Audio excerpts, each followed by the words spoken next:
And presenters, as you know, you've got 10 minutes for a presentation, and then we've got 5 minutes left for questions and answers. Thanks so much, and we look forward to this session.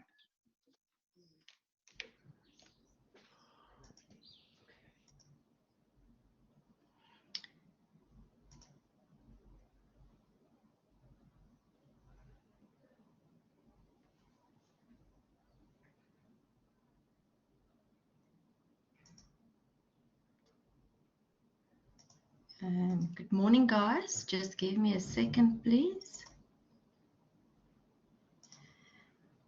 Okay, so welcome to our presentation today on a South African perspective on quality standards for instructional design. I am an instructional designer in the higher education space, and this presentation is based on part of my research, and it's still a work in progress. So I would really like to just recognize my two study leaders as my collaborators today. So we will kick off with clarifying some concepts, run through the background, state the problem, look at the decolonial perspective. I will share the sources I have distilled the quality principles from, and then give some comments on those.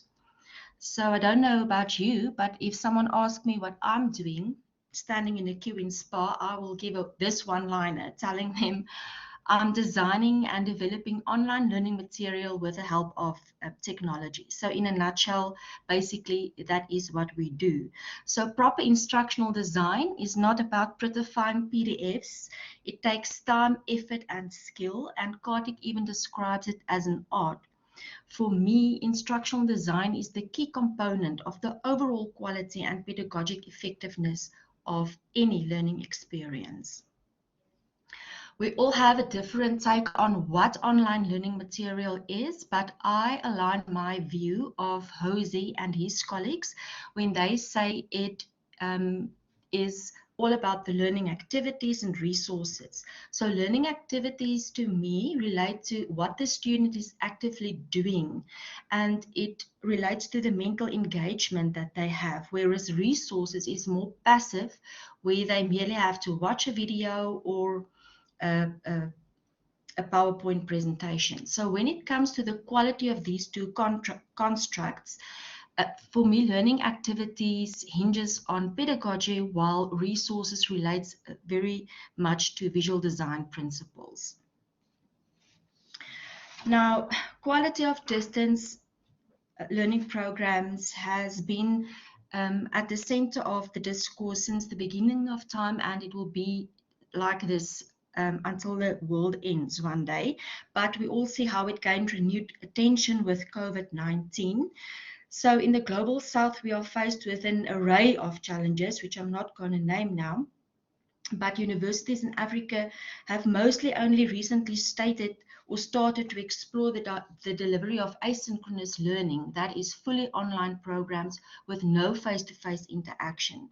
So I think it is the opportune time now to reconsider what it means to offer quality distance learning programs without any real-time interaction. So numerous efforts have been made to establish standards as a means to assure and to promote quality, but these standards would typically cover the entire quality spectrum or address those basic quality criteria which a distance learning program has to adhere to, often neglecting the instructional design component of online learning material. So the rationale for this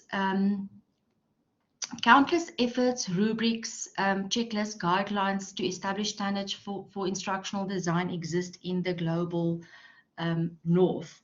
So most of these emanated from the global north, and the applicability thereof remains questionable in other contexts. A closer look at these standards reveal that the pedagogical and visual design principles are often neglected and not sufficiently taken into account. So one should also remember that our profession is still relatively new in the global south, not talking about only South Africa. So this might leave the door open for skeptics to question our work. So also, I think we might still be in a situation where of emergency remote teaching, where academics might think, oh, I've put my PDFs and videos on Blackboard, so I'm delivering online. And as Scroll and de Klerk clearly state, ERT is by no means the same as authentic online or blended teaching and learning. So comparative educationists argue that while there are commonalities within education systems, unique particularities exist, which include socio-economic, geography, and demographical factors related to culture, language, and religion. So one can therefore not assume that a single set of standards can be appropriate for different contexts.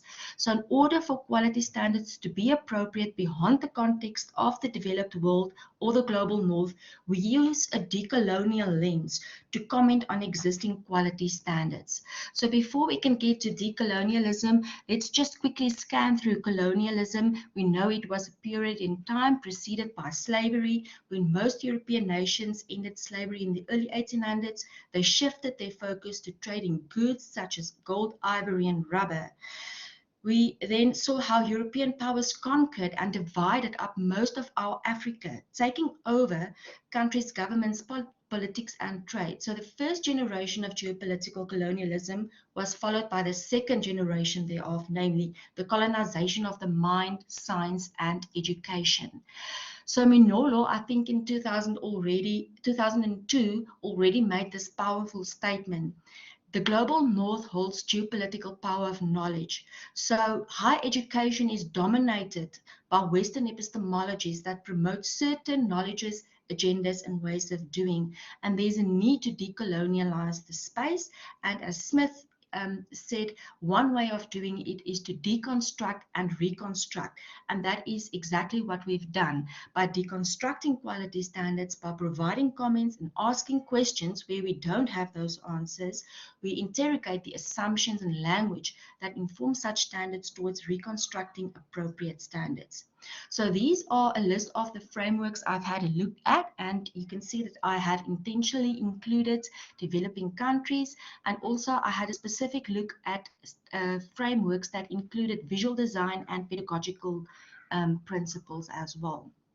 So I had to have had a construct on which I distilled my quality principles from. So for pedagogy, I've used David Merrill's first principles of instruction. And for visual design, I have used the father of multimedia, Richard Myers. So when we get to the results, the standards say, I've only extracted a few. So the first one being authentic resources. So the standards say that learning is promoted when resources are drawn from real world settings. So typically we would give our students case study simulations and context specific examples. But looking from a decolonial lens, we should ask ourselves what is seen as the real world, and what are our assumptions about our students' context, and might this be a barrier to implement this? Are the online learning material resources representative of students' real lives, or is it one-sidedly Western? So one way I find doing this is to allow students to add their own resources to collaboratively construct knowledge together. Another principle that jumped out is the one of differentiation, where we say learning is promoted when we offer different avenues like flexibility, choices in resources, give that excelling student an advanced learning opportunity, and give the struggling student more scaffolding, more remedial activities, and maybe use different methods. But looking through the colonial lens is the reality is we have limited resources, and this might pose a barrier to really do this. If I only think of the time it takes to really implement differentiation into online learning, it's something to ponder. Another principle that jumped out, which is not related to Merrill, is independent learning or learner autonomy or agency, where we give them ownership in doing it. But if you think of self-study modules and moving back and forward and all those mechanisms, one might ask, looking through a decolonial lens, students coming from a communal culture might find this individualistic standard challenging. And also, again, limited resources in terms of time and skill. Do we have those skilled IDs? Do we have those savvy SMEs to really implement this? 21st century transferable skill that came out from this analysis is high order thinking skills, where we would usually give our students research activities and debates to foster this type of skill.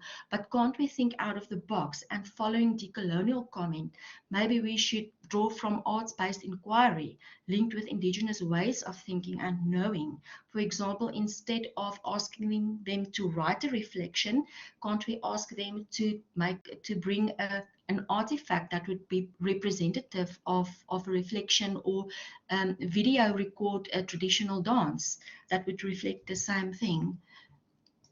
Okay, if we go to the visual design principles, you guys would be very glad to hear that the modality principle still rules. So yes, students still learn best from words and pictures than from words alone. So by no means I'm thinking of just throwing in graphics into our online learning material. Obviously, there has to be functionality, but are we using graphics that are diverse and culturally appropriate, inclusive, and representative? In my presentation this afternoon, I will show you a perfect example of how this came to light in one of the programs. Personalization has to do with the language. It's all about writing in conversational style, building in bridging text, giving clear instruction, but also pitching the level and the style of language. So I don't know who of you have heard of the concept translanguaging. It is the practice where you use two languages in one lesson. So for example, we had one activity where we wanted students to, or we gave them a lot of resources, and they had to compile their own definition from a certain concept. So instead of writing it directly in English, we had them write it in their native tongue, or in their mother language first in a Google Doc, and then translating it onto the discussion board when they share.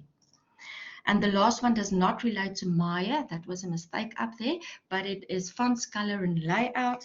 I think we should explore the symbolism of colors, and maybe if we think of access, give students the choice to download graphics in black and white.